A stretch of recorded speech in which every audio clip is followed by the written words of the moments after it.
Last song I actually just played was this Drake song. So what did I miss, right? If you guys don't know, the Billboard charts came out today.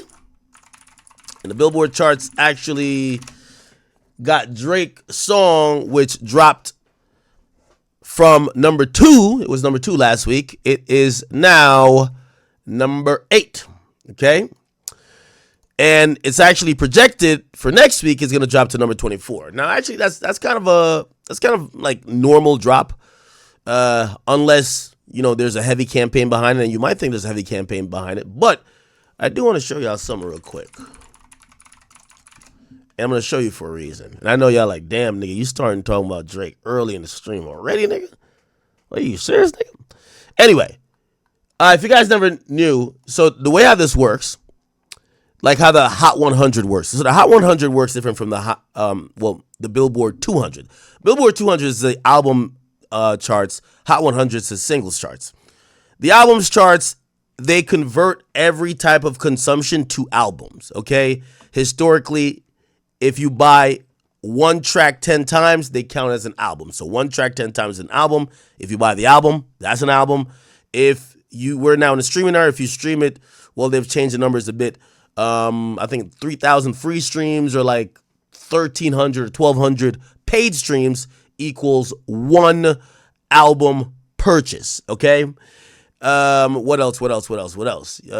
Yeah, that's pretty much, it's kind of simpler when it comes to albums. When it comes to singles, it's a little bit more complicated because they factor in 3 things that makes a bunch of points that weigh the songs and they rank them on a 1 to 100 scale.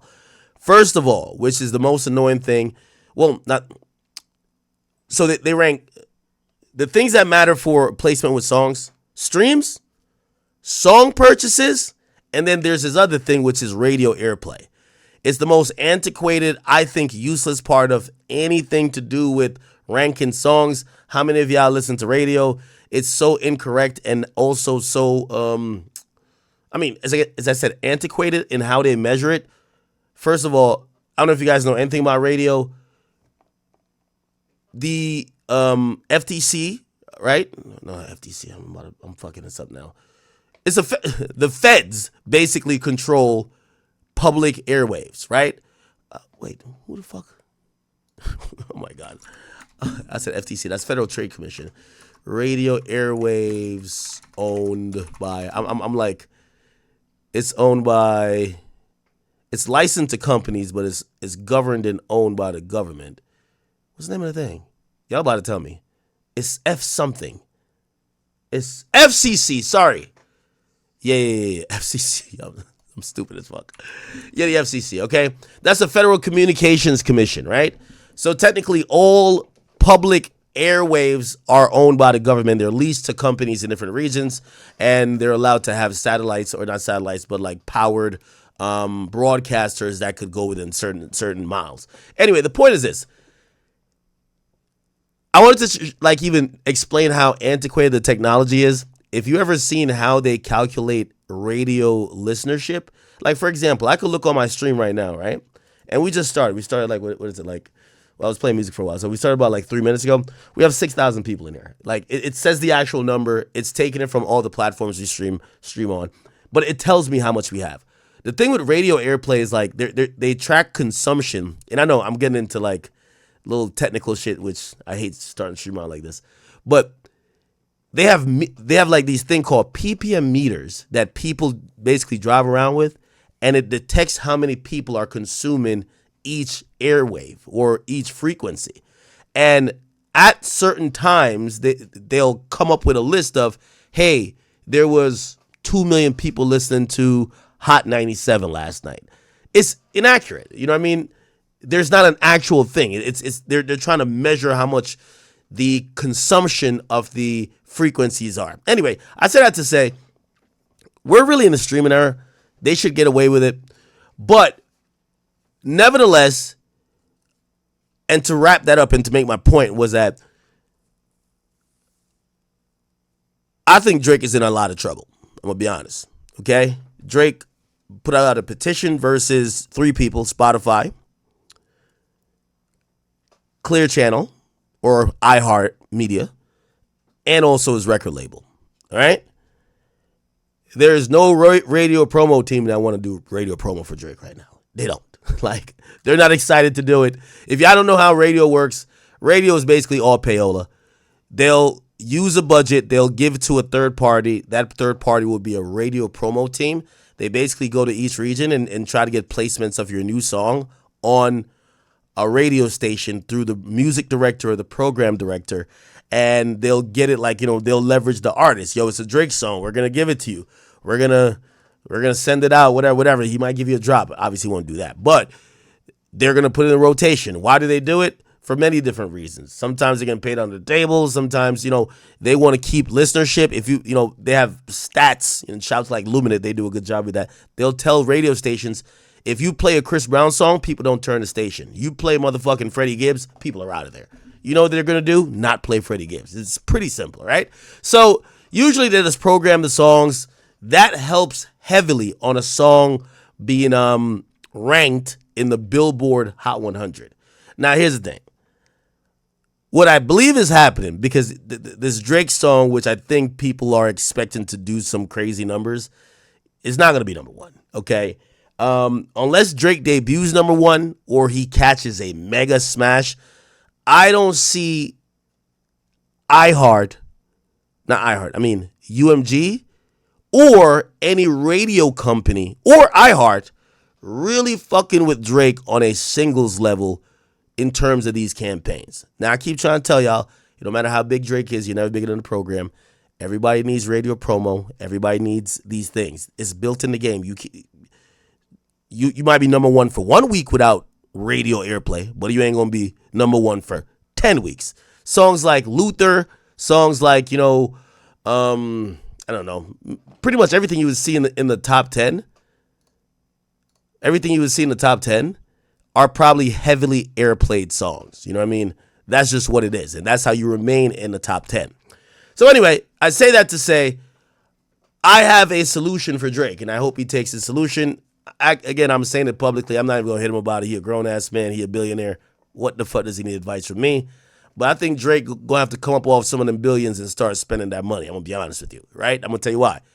I think I think UMG is spooked. Drake got them digging up all type of stuff. They're running down niggas from left, right, and center. They're chasing Kojo around. Drake got the law chasing around all these people so much that other people are saying, you know what? We're good. We don't want to really go do this type of work and potentially end up in a lawsuit or up in court.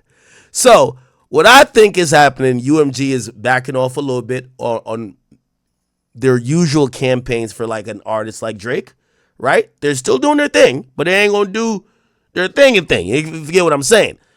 And because of that, I think Drake's music charting as singles is going to suffer. Now, here's the thing. He's still lit. He's still going to debut in the top 3 because he just has that clout. But will it stay on the charts? I don't know. I think Drake got to start spending that money he got. Drake got to start looking at it like you're an independent artist. Man, take $1 million or $2 million if you want the song to really go. And unfortunately, you can't beat the game. This is going to sound counterintuitive to the entire lawsuit, but Drake got to go pay them niggas too. You can't, listen, you got to pay the piper. You can't get around it. You can't get around the radio promo teams. Until Billboard changes the rules that you don't need radio, there's 5 middlemen, including the program directors and music directors that rely on that bread from the record labels, that they're not going to just do it, just program Drake's music because they love him. And also they looking at Drake like he's op.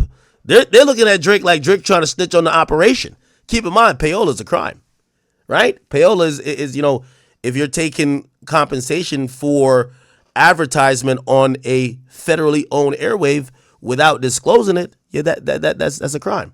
So again, they're scared of Drake right now. Okay, the radio program teams are scared of Drake. His label's scared of him. And when I mean scared of him, like they're not like terrified of Drake. They're just saying, you know what, yo, let's just kind of We don't know if this nigga gonna blow the whistle on some other shit, so let's just keep him there. Anyway, we're gonna see how this turns out. I suggest that if Drake is gonna roll out an album, yo, Drake, you got $1 billion not to just gamble on stake. You got $1 billion. You gotta go get a radio team. You should have a digital team. You should have some PR.